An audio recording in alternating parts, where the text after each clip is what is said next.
It's Monday on Your View. Welcome to the show. I am Murayo Afolabi Brown. As always, I have the ladies with me. Hello, Mariam Longe. How are you today? Fine. It's the aftermath of your beautiful event on Saturday. We had such a lovely time. Glad. I mean, all the people that came to honor you, I was so happy and proud of you. Thank you. It was so exciting to be there. Honestly, I felt like it was my party. I introduced to people the behind the scenes. The outfit I wore. People would have heard Miriam was murdered by her dress. Are you serious? That corset. I almost died. I told my driver, back on the road. We parked on the express. I got down and untied the corset. I'm like, me. For real? Yes, I was feeling dizzy in the car. Like, are you serious? Yeah. I was like, take it out. I took it out. Got there. Then when I got to the venue, I called Aggie, and she came and she just made it like just that. lightly, like I would have died. I was going to Mariah's party. Yes, I would have slaved. This is our wardrobe. So I had a training, Founders Leaders Innovative Program, a real estate retreat at a hotel, and everybody was in class. And I was going to wear a very dramatic outfit. I needed nobody to help me dress up. So I wore boo-boo, carried my outfit in a bag, got to the venue and was calling Ada, I cannot wear my dress by myself. I did, where are you? So that somebody will help me to dress up. Someone saw me leave the hotel. He said, I'm going to a party. And you're looking at it. I said, I need somebody to dress me up. He said, what do you mean by you need someone to dress you up? I said, you cannot understand. We want to lace the back and cinch the waist. You cannot, as in, my mother said that I cannot see why women don't find it easy to repeat their outfit. It's so elaborate that you just want to wear it once. I feel like you can't wear it again. But it was a beautiful event. I was happy to see your brother. I enjoyed his speech. I haven't even seen it. I haven't heard it. I have to go back and watch the whole thing. He has this very interesting sense of humor. Like, it tells a story, and I just remembered it was just so interesting to listen to him. You should go back. I'll take our time and watch it. It was a beautiful event. I had fun. I ate the little I could. I didn't cinch as they did anyway, but I know me. I wasn't sick, so I ate. Yeah, I ate well. I enjoyed. And I took home food. For real? I ate it even yesterday. Are you kidding? Yes, I took home food for my kids as well. So we had fun. It was a good thing to see you shine. It was your moment. It was your day. It was glorious. It was I know her mind was everywhere. And so when I came, Mariah was everywhere. All of a sudden, she started sweating. I said, Auntie, please, can you sit?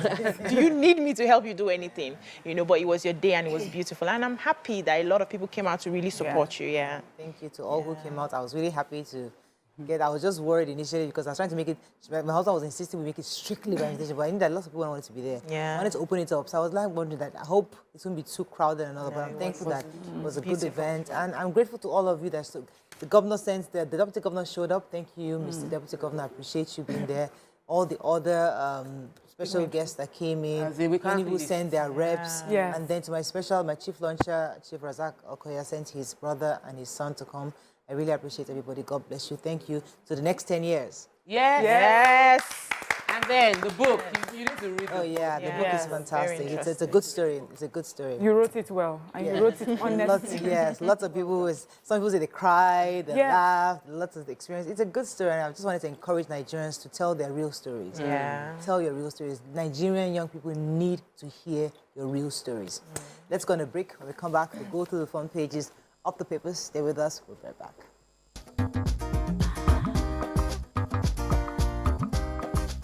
Stay tuned. Your View will be right back. The Nation. Akpabio, Abbas, lawmakers will back Tinubu to deliver. Central Bank lifts restrictions on domiciliary account. As bulldozers roar in Alaba, Ohanes the cautions against fake news. I was poisoned in 2018, says Wike. Investors gained 3.28 trillion in 3 weeks. South African displaces Dangote as Africa's richest. Banks tighten forex process to block racketeering. And overloading windy rain cause of Kwara boat tragedy. Okay, which story are we taking? Should we talk about our uncle? Oh, yeah. Our uncle is not #1 anymore, but he's still a billionaire. Anyway, so they say the President Dangote Group, Aliko Dangote, has been overtaken as African richest man after his net worth dropped by 20.7%. And this was as a result of the devaluation of our naira. They said that Dangote's wealth dropped by $2.80 billion to $10.7 billion from $13.5 billion, costing him the richest man position for the first time since 2008. The person who overtook him is a South African billionaire called Johan Rupert, and so he has a net worth of, his own net worth increased by 1.3 billion, moving him from 10.7 billion to 13.5 billion.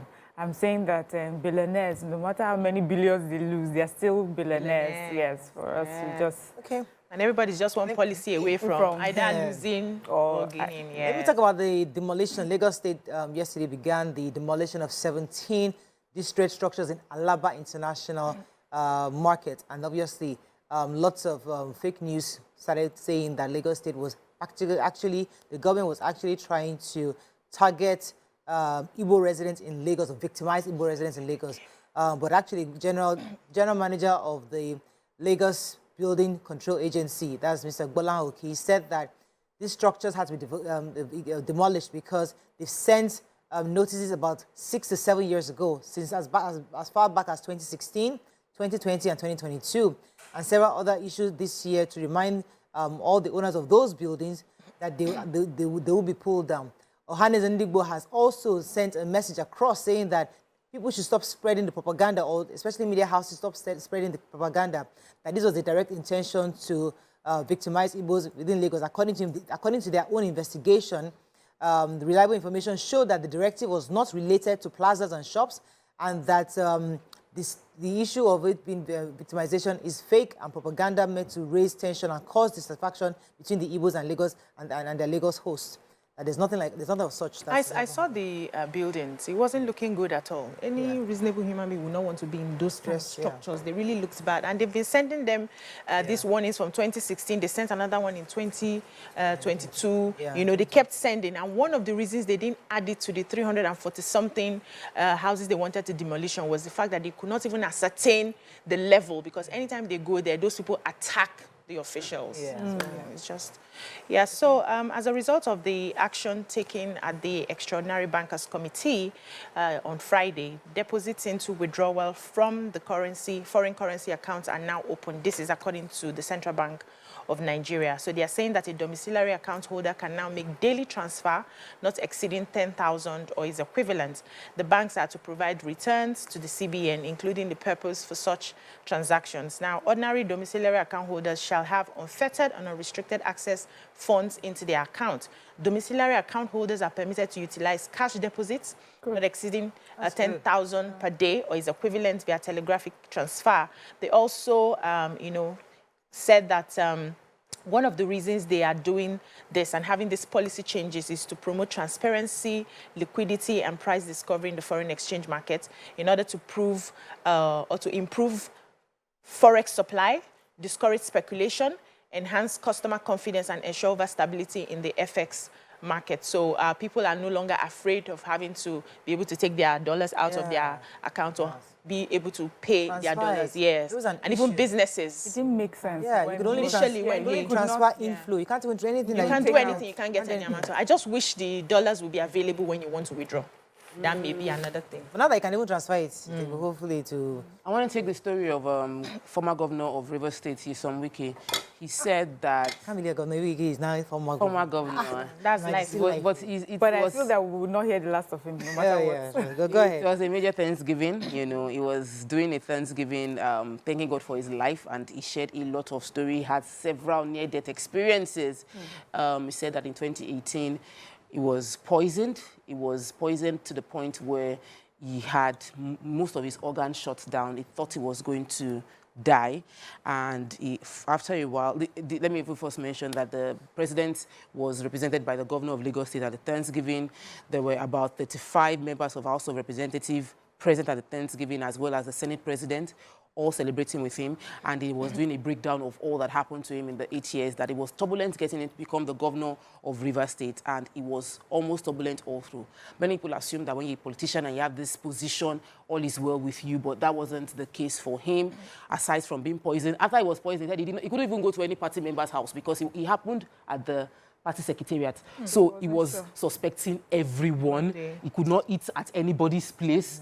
Imagine that kind of life of fear. And then he mentioned how the plane he was traveling with, the engine exploded, and he had to do a U-turn back to Port Harcourt, how his wife got cancer just before contesting for presidential elections. Like, a lot of things happened, and he's truly grateful to God that he is alive right now. And we're grateful to God for your life as well. Okay, the Punch. Quickly, subsidy, Labour threatens strike, resumes talks with FG. NDLA Labs, Qatar-based drug barons, seizes cannabis. 8 feared killed as flood submerges Lagos community. Operator overloaded, ill-fated boat with 250 passengers, says NIWA. Ship owners reject proposed Nimasa Customs merger. NUT lambasts governors as teacher shortage rises. CBN removes saving withdrawal limits on domiciliary accounts. And power projects, FG secures $750 million World Bank loan. All right, let's go on a quick break. When we come back, we do the review. Stay with us. We'll be right back.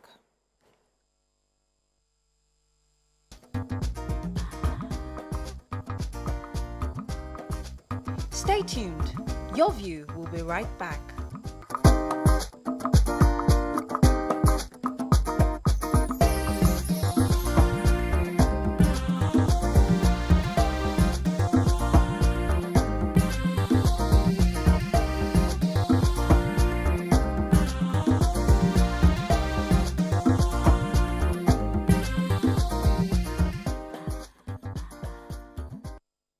Thanks for staying with us. All right, so let's review Punch. I was going to start with the NDLEA story. The 2 Qatar-based drug barons were arrested by the NDLEA, Eya Namdi and Ugo Oluchukwu. Oluchukwu was actually first arrested on his way out in Doha. They realized that he was using an Ivorian passport with the name Hain Nasese. And when with further scrutiny on his carry-on luggage, they found 2 parcels of crystalline substance that tested positive for meth, weighing about 1 kg. Further investigation led them to another gentleman in Enugu. His name is Murphy, and he found out his name actually was Eya Celestin Nnamdi, who also lived in Indonesia for about 6 years, and he's been working. He's like the main drug baron in Enugu that works with this gentleman in Qatar. Yes. Sorry? He's not a gentleman. Okay, that's a gentleman. And then also, they also arrested another lady, Ikwebe Ori, in Kaduna, following her alleged attempt to use forged documents to purchase and distribute 6 cartons of pentazocine injection with 22,000 ampules. She confessed that she used fake documents from a Kaduna hospital to order the drug, which she planned to distribute in Kaduna, and Abuja, and Sokoto. And these are all fake drugs. Really, really sad. It's a real industry that needs to be tackled head on. Yeah, we also have another sad story. They said the whereabouts of a yet-to-be-identified mother, her baby, and 6 other persons, including a man identified simply as Omar, has been reportedly been unknown after a flood happened in Agege area of the state. So the flood happened on Thursday after the heavy downpour, and it overran a canal around the abattoir area in Agege, leveled up to the bridge, making it very impossible for passerbys and motorists to find their way to their destination. So according to the story, they said a tricycle man who was alone in his own vehicle entered into the flood, but he was able to escape, but then he lost his tricycle. Another tricycle having about 5 passengers entered into that flood and they disappeared. They were not able to rescue any of them. Another woman who was walking along the road when the flood started had a baby on the back, and the flood carried her. When somebody saw that had happened, a gentleman jumped in trying to save the woman and her baby, and 3 of them were swept away. So they are still searching for their body. They have not been able to find any of them. They are still, missing at the time of the report. And the government is saying that they need to keep resensitizing people about flooding. So when you see that a flood is happening, that's not the time. Just stop and stay wherever you are. That's not the time to get into the flood. A lot of people still do not have that information. Just a painful one. Yes, I have NUT lambast governors as teacher shortage rises. So there's a report that many states are currently battling with a shortage of teachers, as those who have retired have not been replaced through regular recruitment. The national president for NUT, Mr. Titus Amba, says that many governors have shunned the advice that, you know, as teachers are retiring, they should be replaced using a proper and regular recruitment. They said a good number of teachers have left the service. Until now, there's no plan to replace them. And that's why the NUT also fought for the elongation of the service so that it would cushion the effect of sudden retirement. They said that they are pleading with these governors, you know, to listen to them and do what is needed.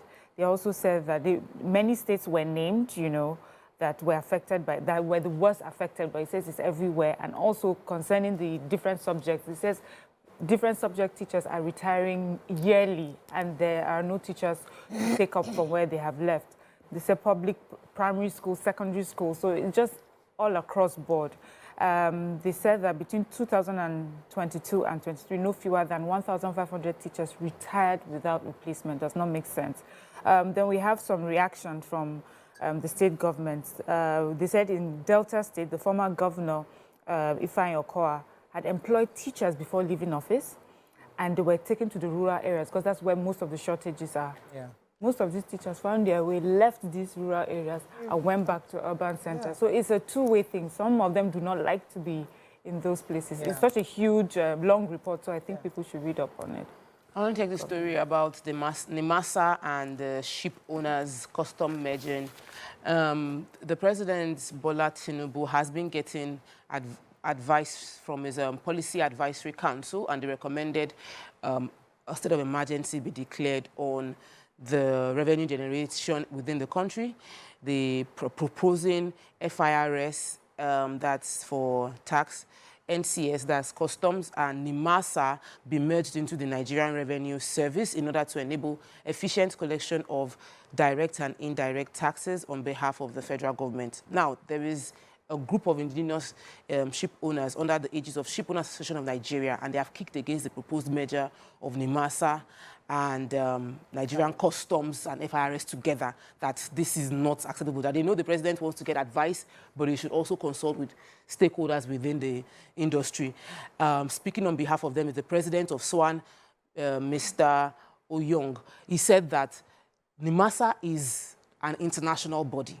It is not a Nigerian organization alone. It is an international, it's under the, it's an instrument of the International Monetary Organization, under the auspices of United Nations. It is not generating money for Nigeria. It is generating money to manage. The manage is not local.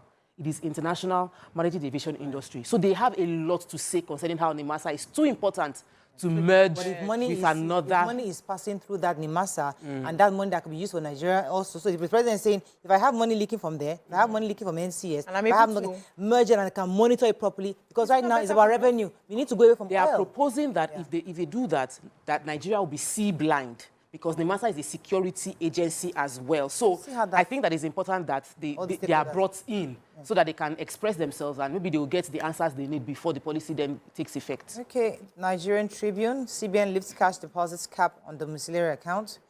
More felicitations as Eze Anaba emerges NGE president. Bandits kill father, 4 sons in Zaria, Russell, 100 cows.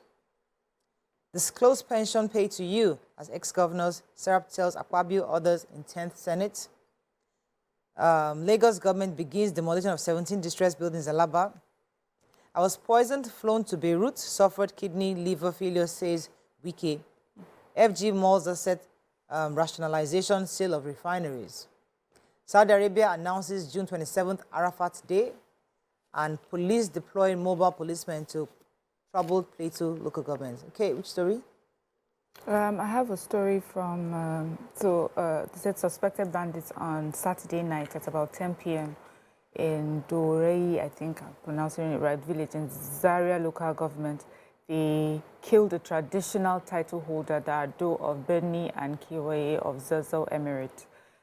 They said the bandits came in, they brought the man out from his room, shot him twice in the head, he died instantly. Then they went around the compound, that's the wife now giving the account, and shot her 4 sons. These men, her children are married with children. One of them survived, and he also said the bandits on their way out of their compound shot 2 other people, and they rustled their cows, about 100 of their cows, and and they left. The police command says it's not aware of the incident as of the time of this report. So I want to take the story from SERAP.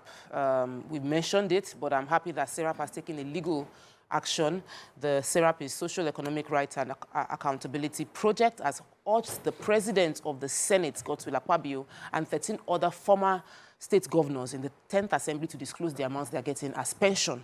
He said that they should follow many things, but they should follow the example of the Senator Saraki, Senate President Bukola Saraki, that said it was wrong for him to collect, and he didn't collect while he was within the Senate. He didn't collect it. He said Nigerians expect you to act in public interest, including by ending the collection of any life pension from your respective states and return such pensions that have been collected to the Treasury. Collecting life pension as a former governor while in the Senate would clearly violate constitutional provision and will amount to taking advantage of entrusted public positions. And I totally agree with that. The letter was sent on June 3rd. They said if they don't get any information a week from June 3rd, they will take legal actions to find out if money was actually being paid from the states to these senators and what should be done to that payment. Okay, another story in Tribune. Let me take, following the sighting of the crescent moon, the month of Dhul Hijjah, the 12th month of June. So it's been said from Saudi Arabia that June 27th as Arafat Day, which means that June 28th is going to be Eid al-Kabir. I mean, many Muslims are getting ready for the celebration. Hajj rites will commence on Monday, June 26th, when Nigerian pilgrims already in the Holy Land will join their counterparts around the world to move to Muna, the 10th city, from where they will converge on Mount Arafat, also called the Jabal Rama, which is compulsory aspect of the pilgrimage. It's the 5th pillar of Islam, and it's something that has to be done. And I'm really happy, and we hope that they have a good pilgrimage as they've all planned to go to Hajj this year. Any other story? Let's move on quickly if we have time. Points. The point, sack fever grips APC, NWC members. Man shot dead while trying to resolve couple's quarrel. Wow. Bukachua's rare confession exposes rot in Nigeria's judiciary. Sexual harassment by employers forced me into shoemaking, says female cobbler. Okay? Yeah, so a middle-aged man identified as Amos Akba have been killed while trying to settle a quarrel between a couple in Zekboro Cave village in Onitsha Ibueze community, Onitsha local government area of Ebonyi State. And the victim is a motorcycle mechanic. He was shot dead by the man Sunday Akba Mwamahi, who was fighting his wife. So they had come to, get them settled. The man got upset and walked away, and then they left.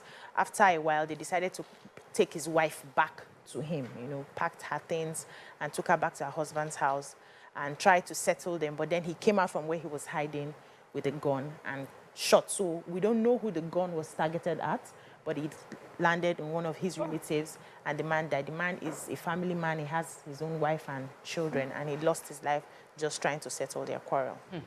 Okay.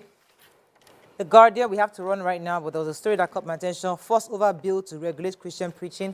It's an interesting proposition, but let's read about it. We'll read about it some other time and find out more information. Let's go on a break now. When we come back, move on to our hot topic of the day. Stay with us. We'll be right back.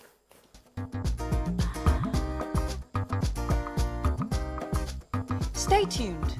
Your view will be...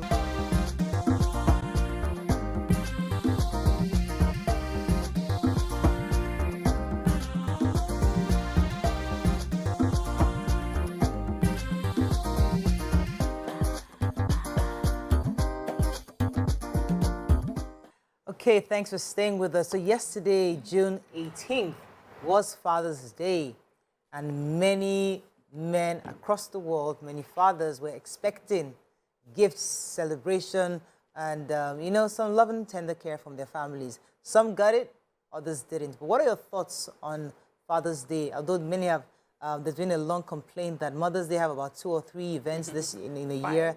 Father has only one. Fathers only have one, and this one, some of them expect that will make it special. Some celebrities have complained that their spouses didn't do anything for them.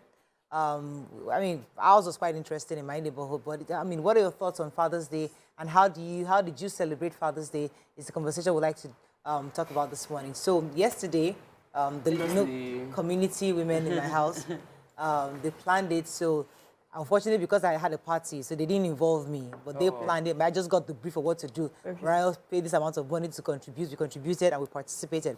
So the kids were all asked to write a poem for their dad each, and then they made pepper soup.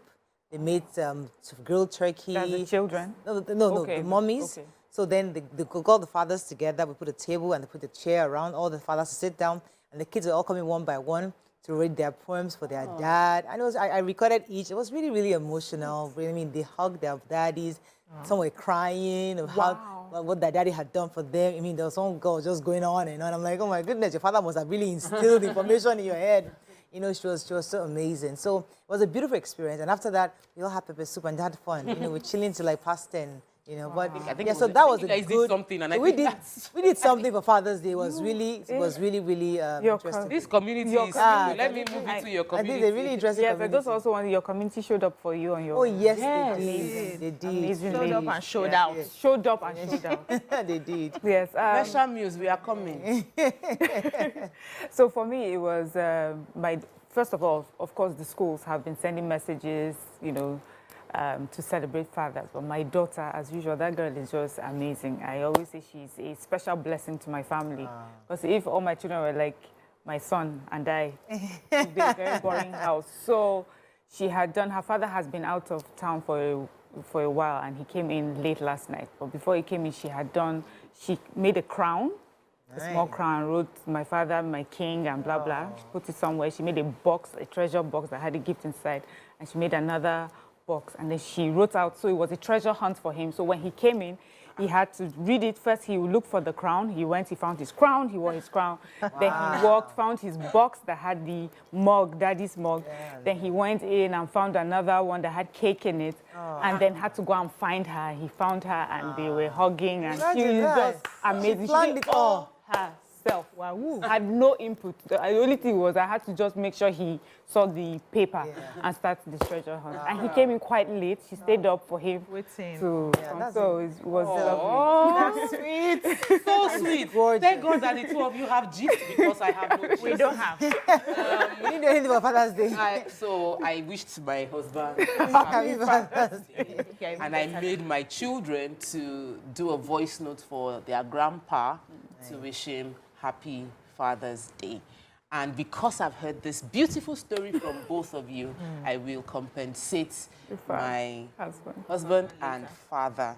I actually do have an amazing father. And you know, they say that when appreciate them while they are alive. And I just, hearing all of this and thinking about it, I'm like, I really should have, you know, done better, you know, and make him feel like, because that's the opportunity to appreciate and make him know that, oh. You know, I'll come to BC because a lot of videos I was watching saying that fathers are just seen as ATM machines. You know, they don't have a shoulder to lean on. It's just about what mommy wants, what kids want, what the office needs. They're constantly thinking of the next big thing. But when they need that time to just calm down, it's like nobody's there for them to lean on.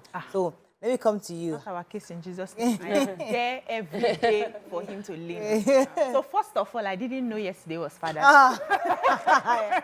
In what part of the world? I was not aware. He woke up in the morning. He decided he had to go to church with the kids because I had to beg him to release me. I had to do some product shoot. I had new hairs that I was going to launch, and the hairstylist hardly has time for me. So when he said he would be able to come that Sunday, I just had to lock everything down. I said, I have to do this before, you know, we start planning other things. And so they came back home. It was when he got back that he came with a gift, not from you, a parcel. I was like, what's that? I said, his mother gave him something for Father's Day. I said, yeah. Today is Father's Day. Oh my God, I didn't know. You know, I just told him Happy Father's Day and all that. So what I do, which is, I'm not big on all of these celebrations because sometimes I may not even remember, but I try to appreciate him on a daily, weekly, monthly basis. Even if he doesn't celebrate Mother's Day, he doesn't celebrate me on Mother's Day, he celebrates. is an opportunity to now make him feel special. I try my best with the little resources available to me and my mental space and mental health to appreciate him, because I know that he's an amazing, amazing man. Like, if I have to do this again, I'm going to choose him again. And my father, on the other hand, is, you people know his story already. I just from time to time, he was a father and a mother at the same time, and he did his best. So I would find my way to compensate him later. But I'd like to actually invite our callers. So if you're a father and you got something special yesterday, please call us on 081-270-53687, 091-390-76948. We'd like to hear your own story. And if you're a daughter, you did something for your father, please call and we'd like to hear your lovely stories. But while we're doing that, who is a great father? I mean, because let's have that conversation.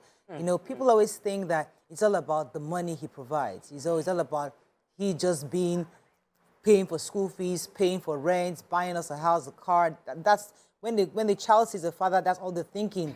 You know, the amenities he's able to provide for us to make life easier for us. But sometimes they don't realize that a father too needs love. A father too needs a conversation partner. A father too needs a guide, say a mentor sometimes. A father also needs somebody to just, so somebody to hug him. And these are times where your husband just come in and all he wants is just a hug. So what makes a father, and what are your own thoughts? How would you define a great father? Because many men didn't have great fathers, and they don't even know how to be great fathers. They want to, they wish they could, but they just don't know how. So as mothers and people who are fairly informed, what do you think, what makes a great father? Maybe somebody can get some information today and become a better father going forward.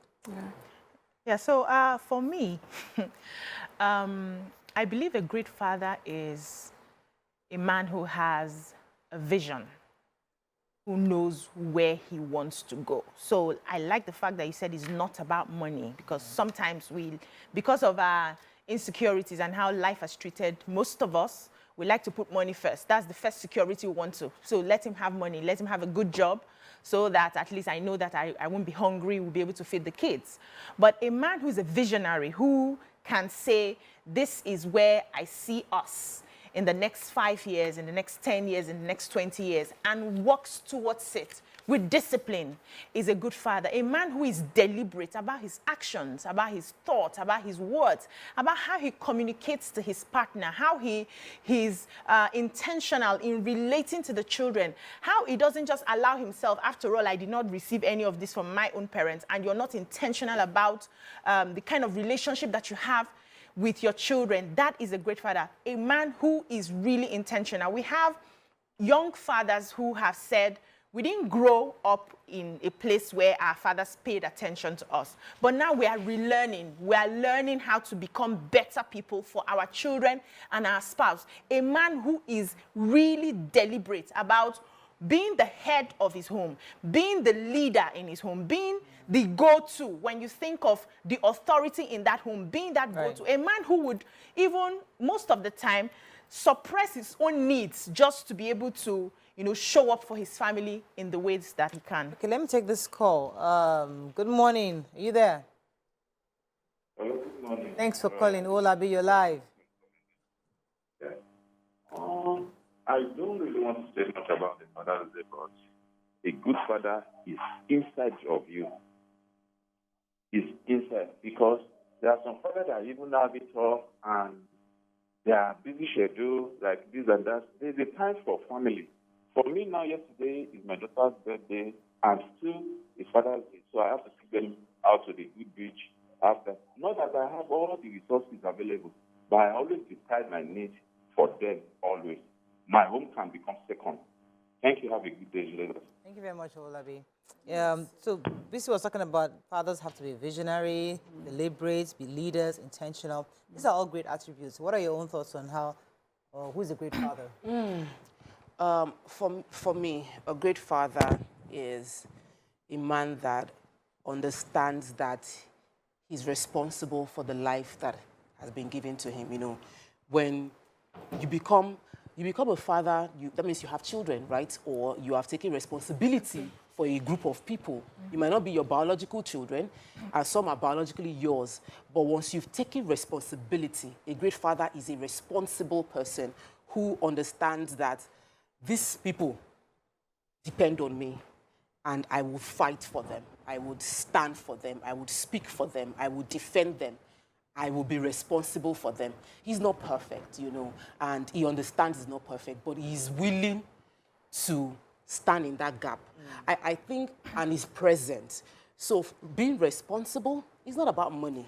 Because sometimes being responsible means I will show up for you. That man said it, that yesterday was Father's Day, but it was also his daughter's birthday, and he took her out. It was that I'm going to show up for you. I'm going to be responsible.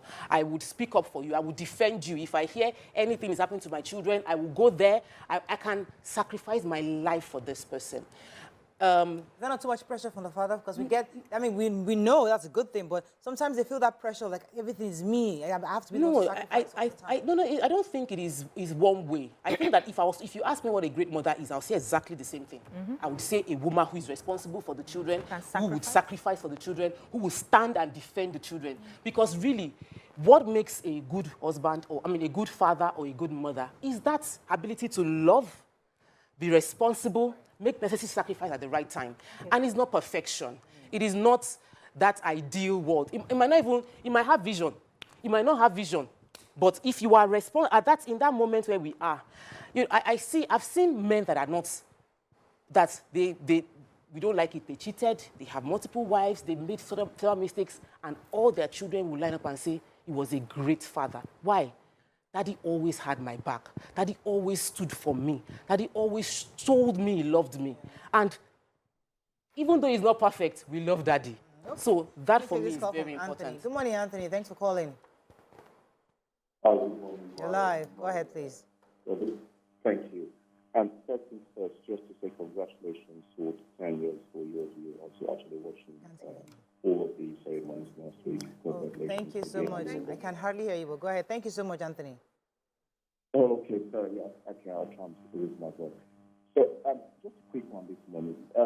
In terms of the topic of discussion today, a lot of people always say some people are daddies and some people are fathers. We're getting to what Father's Day. I believe a good father is one that understands what the responsibility of the father is, and that those responsibilities are being there for the entire family. I received a card yesterday from my two kids, and one of the things that stood out to me. I can't hear you, Anthony. It's totally, I can't even hear you at all. I'm so sorry. Maybe he's too close to the mouthpiece. Yeah. So for me, it will be a father is a person who is present. It's so important. You know that I lost my dad at a very young age, and I also have a stepfather. And I know that just even knowing that I had someone that represents a father or is a father figure, just knowing that I can say, I'll report you to my father. That's my father. I know the confidence that he gave me. So it's important that a great father is present. If he's present, he's also your protector. He does not even have to lift a finger. People just need to know that you have a father somewhere. Yeah. And already there's a way that they will treat you, you know, because you have someone at home that could, you know, however, but that could be anything, you know. So he's present, he's your protector. And then there's something that a lot of fathers do. Many people don't see it, is that many great fathers are willing for you to not love them, not like them, hate them, but they will do what's best for you, in spite of how you see them. So they would sacrifice affection, they will sacrifice being there with you on a daily basis because they have to go out and make something for you so that you'll be well. They are willing for you to put all your love on the mother and not even realize what they are doing in the background to provide. It does not matter. For them, they realize this is my responsibility to take care of these people, however I do it, whether they end up knowing or appreciating or loving me. So that is a great father. He is willing to sacrifice of himself or anything just for the great, for the good of the family. A great father, I like where Tokwe went, that great fathers are not perfect fathers. They may not be perfect fathers.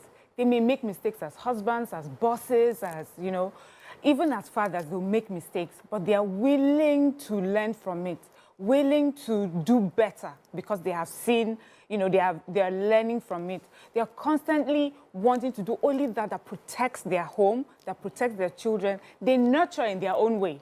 You know, they may not be there constantly holding you like a mother does, but they're also nurturing. They would notice some things, you know, and where a mother is constantly hounding you, a father is more likely to just do something that makes you, you know, like creates a situation that makes you now see it for yourself. So they understand it's not the constantly talking and shouting. I will give you an example. Like a mother, if you don't do something, why didn't you do this? Why didn't you pick up the plate? Why didn't you pick up the plate? The father is likely, at least some of the fathers I know, is likely, while you're sitting there and lounging, likely to pick up that plate and is carrying it. Your whole body will be like, what's happening? You know, and you are learning from that. So I just feel that fathers are amazing. Most of them are doing their best, and, you know. Some of the great examples of fathers I know, I think, is my father-in-law. You know, when I got married to my husband, and I used to see how he would be, like, we're constantly having meetings.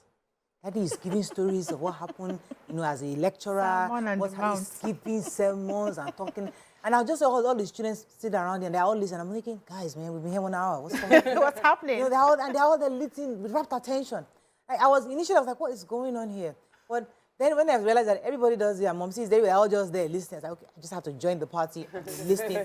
But sometimes I'll just use the examples. I just, you know, but what I learned from that, him sharing stories, with someone like a sermon at the time, but it was sharing his values, the kind of decisions he made in the office, the kind of decisions he made to people, how he helped people, those people who angered him, how he responded to them. You know, he was just sharing stories. And those stories, actually, he was been sharing over and over the time. They heard like 100 times. But he keeps reminding them of the same stories of this way. Once they hear the story, they know where he's going. But what I was hearing it for the first time, but they already knew the story, and we help them to understand, okay, how do I make decisions? What do I do? How do I see life? How do I understand what life throws at me? Those stories were so brilliant that it helped. Yes, it was present. So those are the things that shaped the kind of person Femi is today, the kind of values he holds so dear. The fact that he knows, you know, certain things he cannot do, certain things he cannot compromise on because of those stories, and he has it laid in his foundation. So fathers also, this is a format some people can take where your children, you're engaging your children, they are your gisting partner. Especially when they start growing old and they are smart enough to understand you. You talk to them, let them know. When you have issues, difficult issues, run it by them, ask for their advice. Those are things that lay a foundation of the kind of people they become in future. So my husband does that with the kids, and I noticed that the kids always get tired of the stories. So once he says, okay, Kosi, Kamdi, my three of you sit down here, I have something to share with you. It's like, oh, but Daddy wants to start again. I would say, sit down there. We are all going to listen to this story. And he would share with them how he went through his life, his secondary school, his university, the mistakes he made, and everything. And we can be there for an hour, 30 minutes, because my husband likes to talk. And he will talk it well. And the kids, sometimes Kamdili is distracted, like, this man is disturbing me. Well, it's going there. Yes, I know it is. And I'm happy because I didn't have that. The kind of conversation I have with my father is, who look for your trouble? I'm coming to come and and I like where you went to, that a great father doesn't have to be perfect. So we have different kinds of human beings who also have different kinds of fathers. So for my father, he doesn't have time to be gisting you how to, in fact, he would ask you what happened. Okay, this person did this. This is how to deal with the person so that the person will not try it again, you know. But he gave me the confidence of the fact that I know that there's somebody backing me. You can't do anything to me. I was nearly abused at the age of 14 by his friend that came to the house. Till today, I didn't tell him. But I was able to scare the man away because I told him, I will tell my father. And the man knows his friend, that my father is not okay. So immediately I said, I will tell, if you touch me, I will tell my father. That ended that, you know. So in different ways and different forms, we just have to love them. Until that Anthony is back. Good morning, Anthony. Hopefully we can hear you better this time around. Good morning, Mariah. Oh, much better. Yes. Okay, good morning. I was just actually saying first to congratulate your view for 10 years. Thank you so much. Thank you. I hear you. Appreciate you. And you guys are doing an amazing and good job. Thank you. So for the topic of this morning, I mean, I said it before, some people always say some people can be daddies, some people can be fathers. But it was Father's Day yesterday. I mean, for me personally, I think a good father is the one that understands what the responsibility of the father brings. That is looking after everyone and everyone in the family. I got a card from my two kids yesterday, And one of the things that stood out at the road was that, thanks, Daddy, for we see how you work hard every single day to provide and make sure everybody is taken care of and everybody is okay. Now, personally, I am divorced, but one thing that breaks my heart is when I see fellow men that are divorced that just walk away completely from the women and the children. I don't subscribe to that. No matter what the difference is between you and the woman, as a father, you must always understand and know that there are children that are there that need looking after, their priority and their number one. And this is me just sending that message to all those fathers that are there that think because things are not going on well between them and their ex, then it's an excuse to walk away from the children. You shouldn't do, please. I beg them in the name of God. Thank you. Thank you very much. Let's go on a quick break. When we come back, we continue with this conversation. Stay with us. We'll be right back. Stay tuned. Your View will be right back.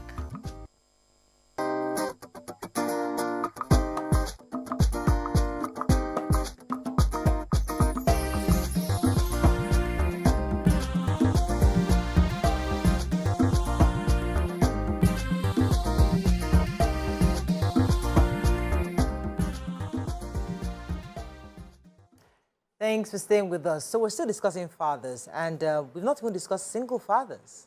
There are men who actually do take of their children without the mother figure. Either maybe she passed on, they're divorced, and he has custody. These are men also that have to play mother and father to their children. I mean, I don't know any around me right now, but... Well, yeah. I met my husband as a single father. Oh, yeah. So you can give us an idea. And I would tell you for sure, for easy, one of the things that made me consider being with him was how I saw him with his children. I was like, Wow. Got them skills. I always tell people, I say I got expo on how he will be as a father. Many people don't know. They know how he will be as a husband, but never know how that person will turn as a father. But I saw it. I saw the conversation. It was different from what I have grown up with. So fathers will show up, do what they need to do, they go away, he hardly engage them. And for me, because my father wasn't really there, there was that void. But I saw the way he was with his children, tell him nearly everything. I'm like, I dare not open my mouth, tell my mom this sort of thing. And you're having conversations about nearly everything with his children. So for me, I just felt, that's the sort of person I would like to also father my children. And I am so happy with what he's doing. So at first also, having seen how he was with the older children, when I said having my children, I thought, he's doing it differently. How come he's not engaging them? And, I'm like, you're sitting with these children, you're talking, but with these ones, he said, yeah, babies, what do you want me to say? Yes, I rushing. And now, they try their gisting, and my daughter has got him wrapped around her little finger. Right. What with that yesterday's move? Let me so I've seen, in his own case, I will not say he was both father and mother, because the mother is very much present and does her motherly role very well. But as a father, he's done a very good job with those children. And he gets lots, in fact, from outside, he gets lots of praise for what he's done. He's not a perfect father, but it's a father that is there, and he is, Let me take this call from Dr. Mark. Thanks for calling, sir. You're live. Thank you. Wonderful team. Really appreciate it. I always enjoy watching. Yeah, concerning this news of Father's Day, I think I always start my day by appreciating all the more, because they always have fathers to be with. And we have issues around in our society because of perception.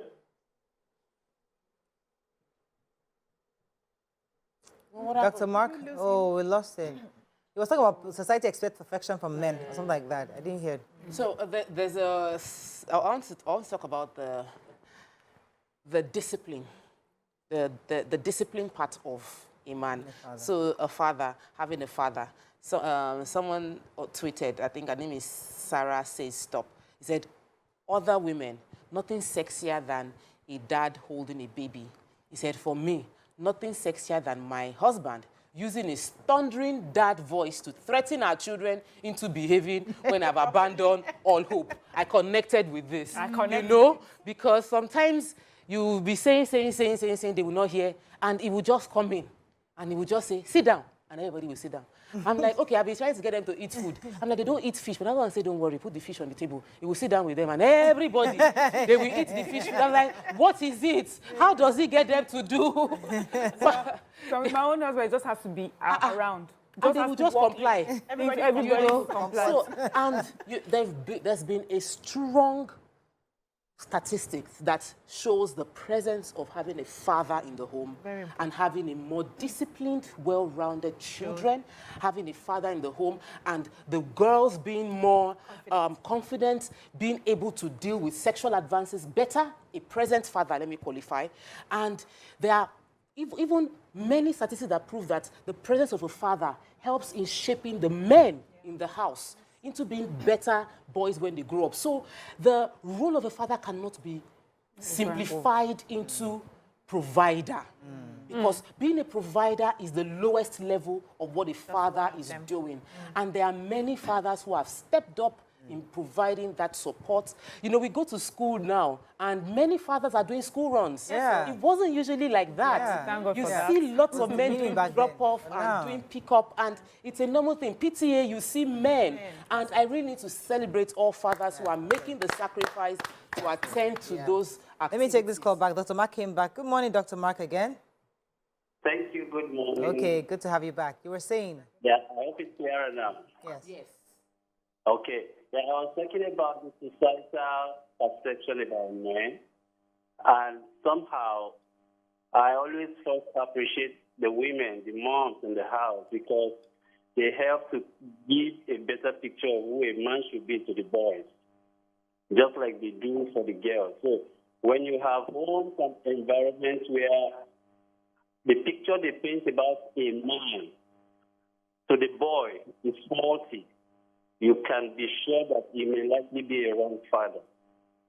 And there are cases where the parents themselves, the man and the woman, could not do well to give a better picture of who a man should be, or rather a boy from a boy to a man, and from a man to a husband and then to his father.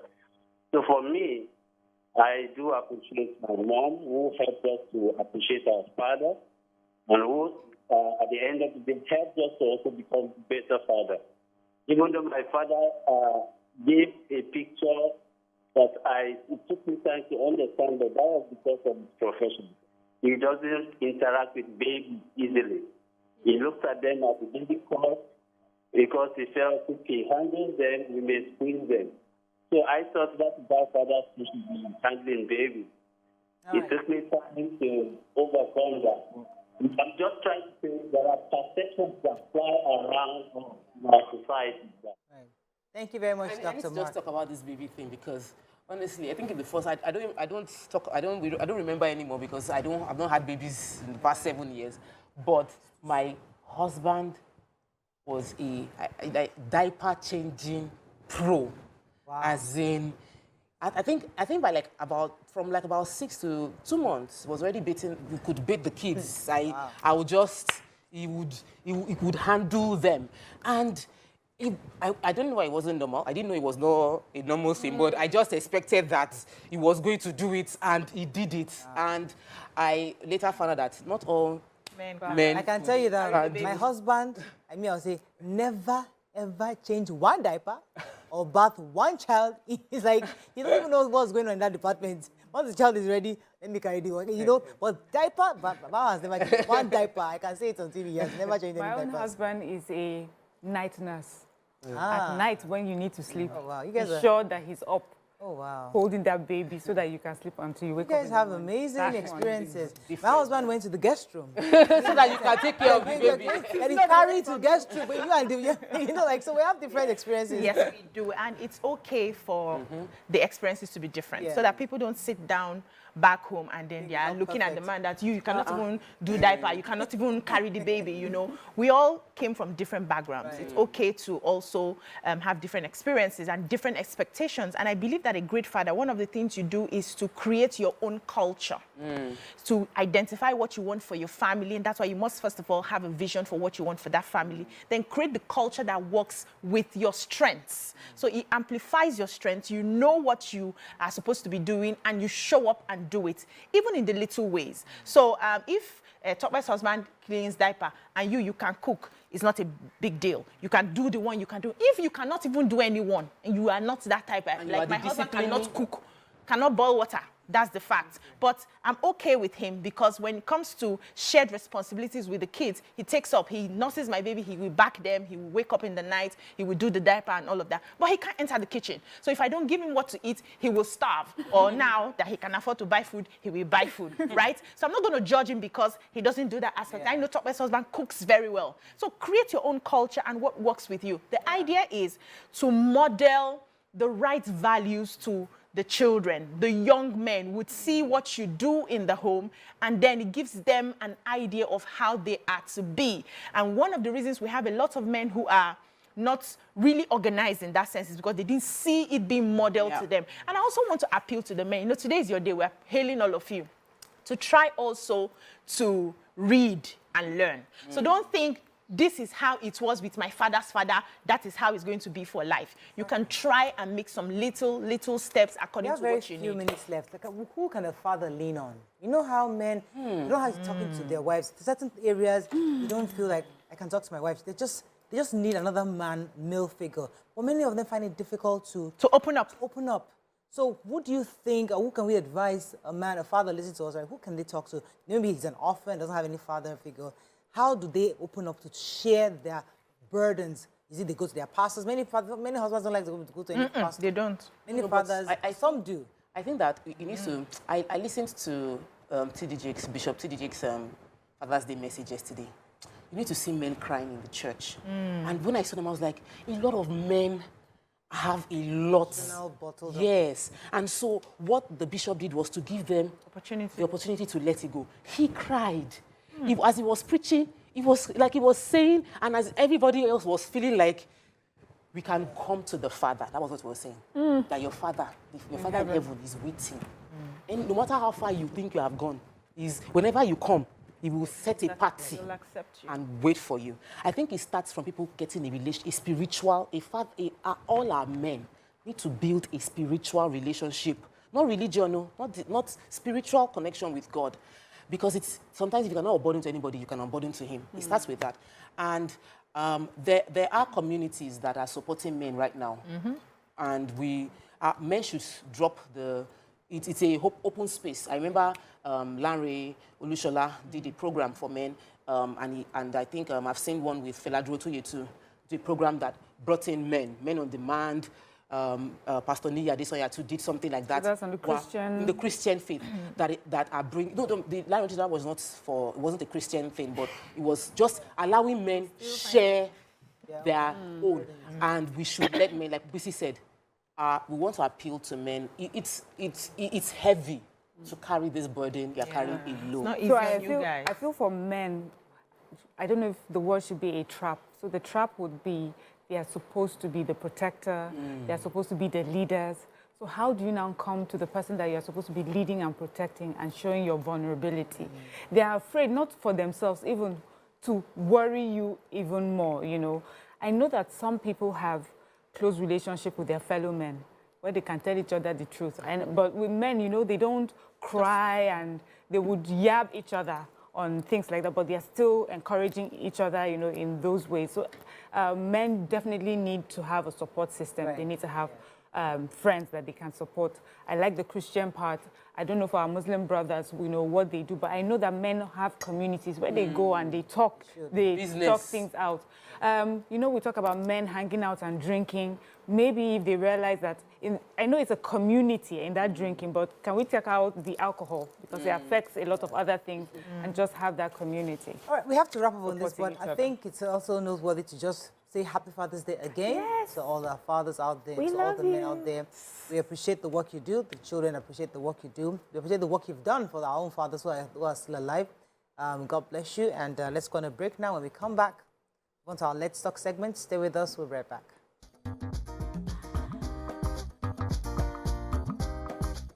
Stay tuned. Your View will be right back.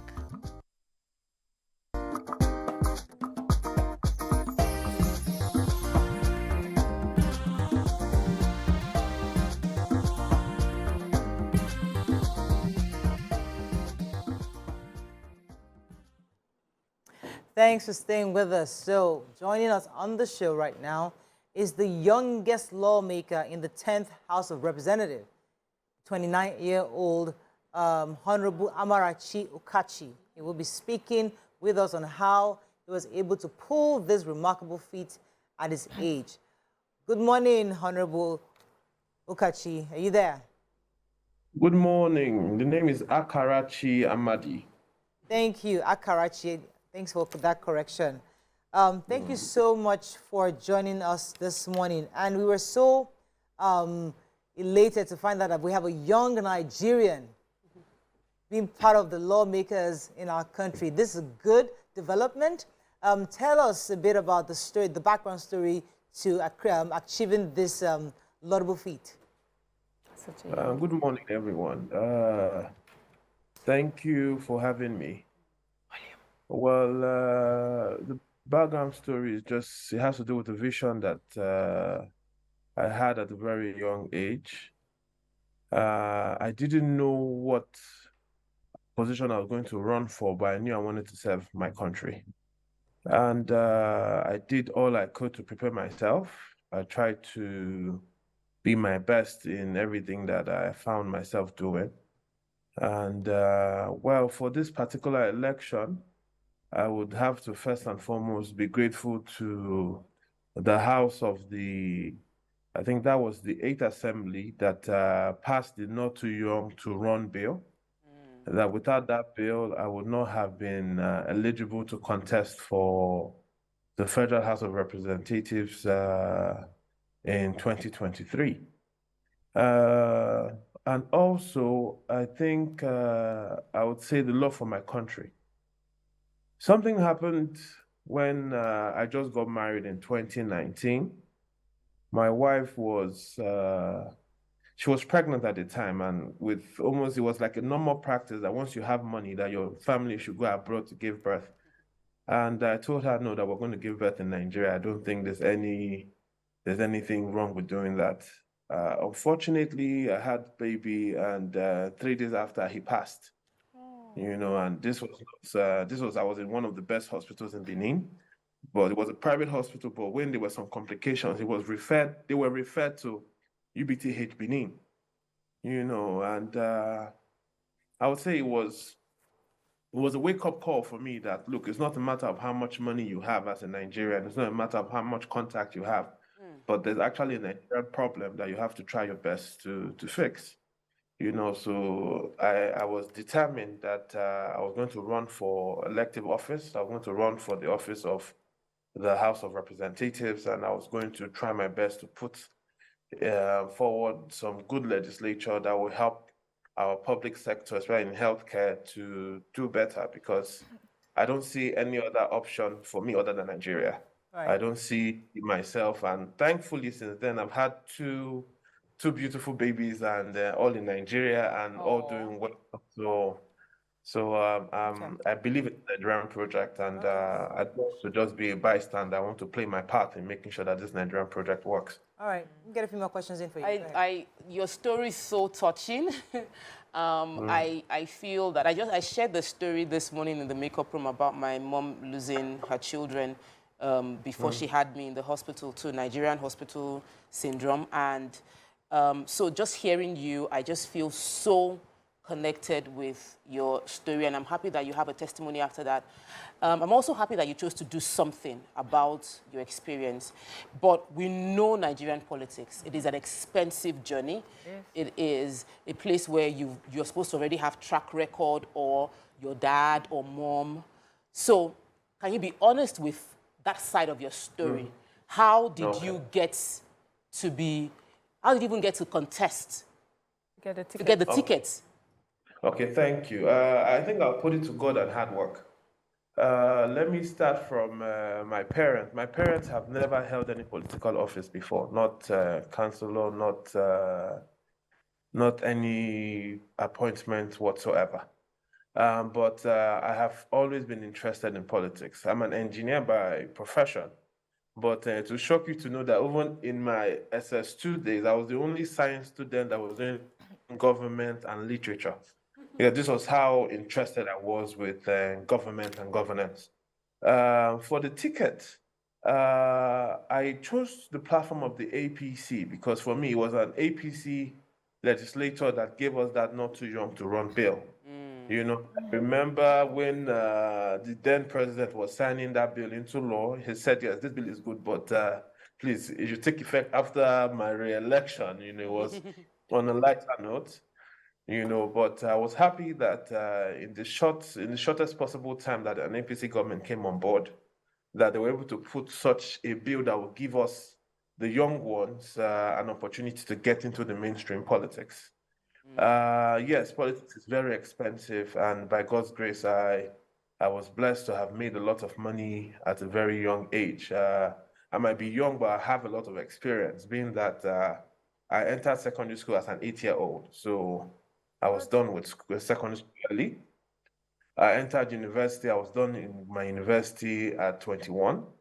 So I had a lot of time between 21 and 28 when I won the election. You can see that that is about 7 years.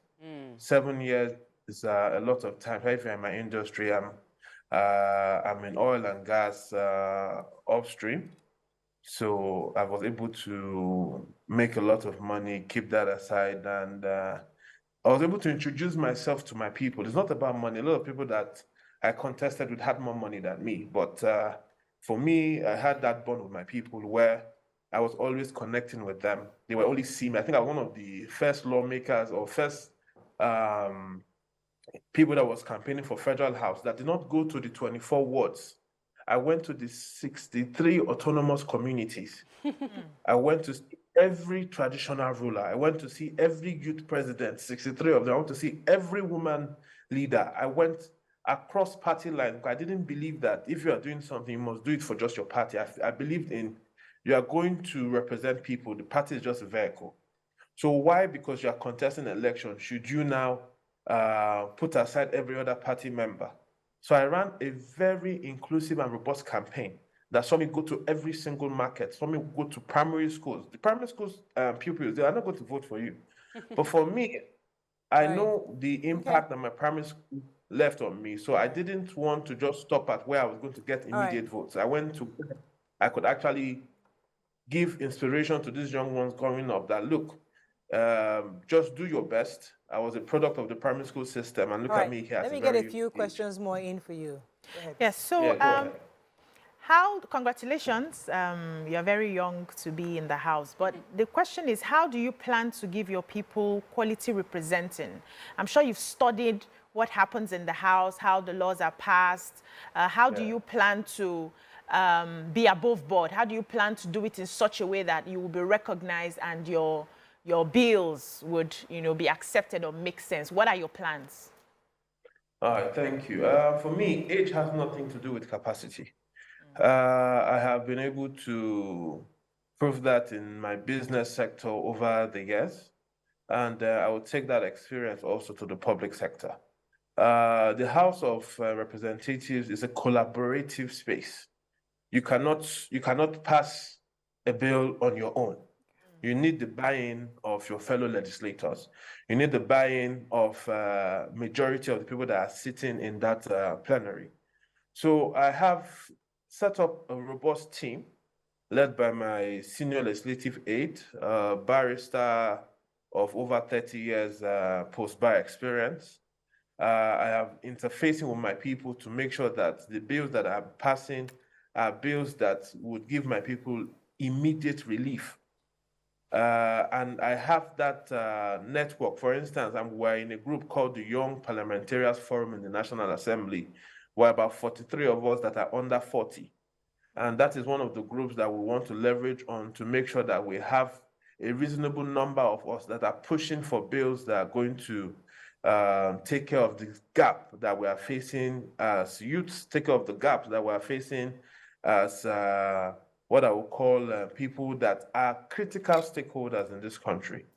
So for the bills, we need collaboration, and that collaboration, we have been working on those collaboration. For representing my people, it is about feeling the pulse of the people and trying your best to bridge that gap, be it with bills, be it with attracting projects, be it with attracting government intervention. But you are here to represent the people, you're not here to represent yourself. So you must realize and recognize that the wishes and the will of the people comes first over your own private interest. Okay, let me go on a break. When we come back, we continue our conversation with you. Stay with us. We'll be right back.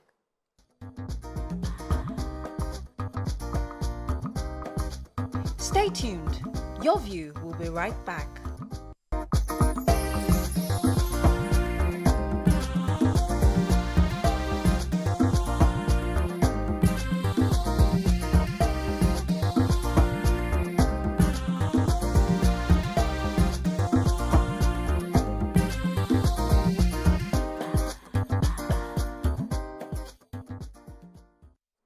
Thanks for staying with us. We still have our guest, Honorable Amadi, with us. Mariam had a question. Okay, so whether we like it or not, being so young would comes with some advantages, I believe. So you are going to be bringing in like new perspective, and I'm wondering what would you say will be your first few priorities, or the very one priority when you start off? Well, thank you very much. One of my first agendas for the Legislative House is to pass bills that will strengthen the labor market. I believe that we have a lot of underemployment going on, and for me, if I was one of those that wanted to rely on getting a white-collar job, maybe I would not have been here today employing over 250 people. So we have to realize that we must strengthen the small businesses to thrive. We have to realize that we must make funding available for the small businesses. We need to realize that we must give them a safe space. I'm very interested in strengthening the Local Content Act that will not only ensure that jobs that can be done by local companies are done by local companies, but also to create some funding or access to funding for these our local companies to actually operate on that scale, because there's no difference between what can be manufactured here and what can be manufactured outside the country. It's just the access to funds, access to bring in the best machineries, access to bring in expatriate staff when needed, and access to train and transfer such technology down to our indigenous Nigerians. So my key focus is on making sure that there are lots of employment opportunities through small and medium scale industries. Another key thing for me is education. I have to be very, very honest that the youths have lost the interest in or have no hope in the education system, because they feel that you go there, you invest a lot of time, a lot of years, and at the end of the day, you come out and people that didn't go to school, people that were not as qualified are doing better. So I'm happy with the student loan bill that was signed into law by His Excellency President Bola Ahmed Tinubu. That's going to actually solve a lot of problems with those that want to go to school and they might not be able to afford that. So now we have people that can have access to this loan to actually go to school. So my core interests are that of the small and medium businesses and that of the youth. All right. Okay, so what more should we expect from you? So aside from, you have mentioned the very heavy things, talking about the labor markets, focusing on local content, you're talking about education. Do you have other things that may be lighter, that may seem easier to pass into a bill compared to these very huge ones that you have, highlighted? I don't think they're heavy. Okay, so I said you have... I think they're very critical. Okay. Yes, they're critical, yes. But do you have... so I know, like, some of these critical bills... There's a process. Take a longer time. There are a lot of stakeholders involved in this. It's not something that may just happen. But do you have things in the immediate that may be community located that could still be critical enough for you to want to put your input? Like something really close to Okay. Imo State. Close to home, yes. Yeah, no, close to home. Maybe because of the capacity that I have exhibited before the elections. I've been handling a lot of that even without being in government office. Okay. Once I've been able to attract a lot of roads to my federal constituency, I attracted and made sure that they completed about 12.5 kilometers of asphalt roads in my federal constituency. I have been sponsoring over 1,000 people in federal universities in my federal constituency. So a lot of things I've already put that framework, that collaborative effort between the agencies and my constituents to make sure that I get as much as I can for my constituency. So being in this office, I would say I'm after making sure that things that work. Because for instance, I used to live in Benin. So if I focus on bills that just surround my federal constituency of Mbitoli and Ikedo, what about those people that from Mbitoli and Ikedo that don't stay back at home?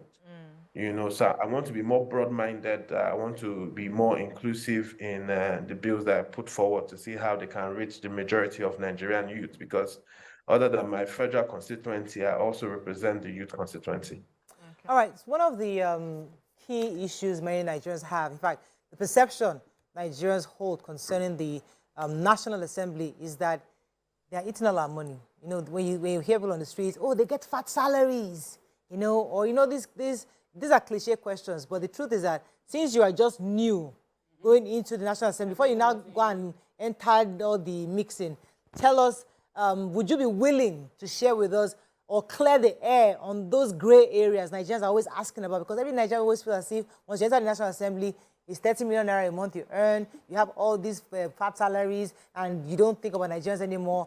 So far, you've been there just less than a week, or in about a week.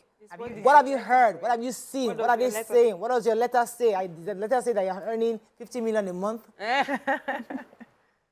Well, thank you for that. For now, there's been no word on what we would earn, but I have to tell you that the cost of governance in the National Assembly has reduced drastically. I will tell you this from the colleagues that were there in the night assembly. The official car that was given to National Assembly members then was a Toyota Camry. The average salary and all entitlements that was given to the National Assembly member then was, I think it was under 10 million naira a month. So I don't know what it would be for the 10th Assembly, but if you look at someone that has to operate a constituency office back at home, someone that has to employ staff for the constituency office, someone that has to do projects at home, someone that has to travel to do oversight functions to make sure that the relevant agencies under his constituency, under his committee are actually working in line with their establishment principles and the terms of reference, then I don't think that it's a lot. So anybody that is coming into the National Assembly expecting to make a lot of money, I think the person is clearly mistaken. We are here to serve. We are here to make sacrifices. For me, I know what I was earning outside before now doing my business, and I know that, in fact, my highest paid staff, I paid the person 5 million naira monthly. So it's not an issue of money, it's more about sacrifice. Okay, so I hear you, and before the 10th Assembly was sworn in, we had, what would I call it? We had the pictures. We saw pictures and videos of offices being emptied out. And I don't know, last week I read in papers that they had not even allocated offices to a few new lawmakers. So have you gotten your own office? Would you be furnishing the office by yourself, or there's going to be a budget for furnishing? We even know, we've heard some things, that there's this money that they just give when people become lawmakers. It just comes like this, bam. And these are like... Well, I've these are not seen or heard of such money. What I'll tell you is no member of the 10th Assembly has been allocated offices. I think the offices that are statutory are the office of the Speaker and Deputy Speaker. And I'm sure they have assumed those offices. The other ones would be allocated with due time, because you had the 9th House that just expired 2 weeks ago. So you need to give those people time to move out their things. You need to give the maintenance of the National Assembly time to go and maintain the offices, then before they're now allocated to the members. Honorable of the Amadi, Assembly. we have very no few. member has in their offices, but I'm very sure in due time we'll get our offices. Honorable Amadi, we have very few moments left. I wanted to just ask for a favor, if you can be like our inside man in the National Assembly, because you know you're new, you're fresh blood, you've not entered the system yet. Maybe there are some things you can tell us. So we want to have access to you. You know, just give us information. As you're entering like this, did you see furniture? There's no furniture. How many fridges there? You know, just be telling us what's going on. So that, because we need information because there's such a sealed group. Nobody tells anything. Once you enter like this, as if they're all packed. You cannot say what you see. So we need you to be committed to the ladies of your view and be giving us information as you are entering that National Assembly. As a wife? Can we depend on your commitment, our informant? Can we depend on your commitment, sir? Yes, I'm committed to running an open and inclusive stewardship to our country, and that includes briefing members of the press. So I assure you that anytime you need me, I'll be available. All information I will share would be true, except they are classified. Maybe I get into a committee that has to do with national security, then I cannot share certain information of course. On air. So, but I assure you that you'll be hearing from me. Sure. So I have no doubt you do very well, because this your first response to our very dicey question. You have given us a very Nigerian political answer. But I would like to hear your views on the recent, tension. Tension has sort of abated, I'm hoping. You know, we now have a new speaker and deputy speaker. What's your view on the people that were chosen, and how do you plan on working with them? And did you have any prior relationship with them outside? Of course, I know you're just coming in, but did you ever have any prior relationship with them, or do you know anything about them before, joining the 10th Assembly yourself? Well, thank you. I would have to say that I'm very excited at the choice of the speaker that we voted for and the deputy speaker that we voted for. They are both exceptional gentlemen that have achieved a lot. They are both relatively young, and for them to be in the House and to have pushed out the number of bills that they have pushed out, I think they're exceptional people. For us as new members, don't forget that new members, we are about 2/3 of the House right now. We have 270 new members coming in. So it's a fresh House that will have a lot of fresh ideas.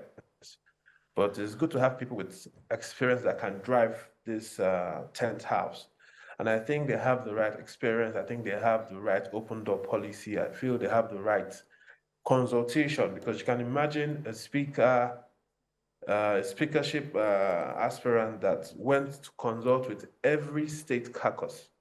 That means he saw the members from the 36 states of Nigeria, went to consult further in the zonal caucuses, Southeast, South, and he was able to make all of us feel that, look, this 10th Assembly is about inclusiveness. It's not about political parties. It's not about your zone that you're from. It's about the Nigerian project. And for all of us, we keyed into that Nigerian project, and we're going to give the speaker and deputy speaker all the needed support that they need to make sure that we move the country forward, and we partner very well with the executive while also checkmating their powers. All right. Thank you so much, Honorable Akarachi, for joining us this morning. We appreciate your presence. As I said, we'll be keeping in touch with you, hopefully giving us information as we need. Well, thank you very much for joining us this morning. It's a pleasure, and congratulations again for joining the 10th Assembly. Thank you. God bless you. That's all we can take on today's show. Hope you learned a few things as we have. Have a great day. We'll see you tomorrow. Bye for now.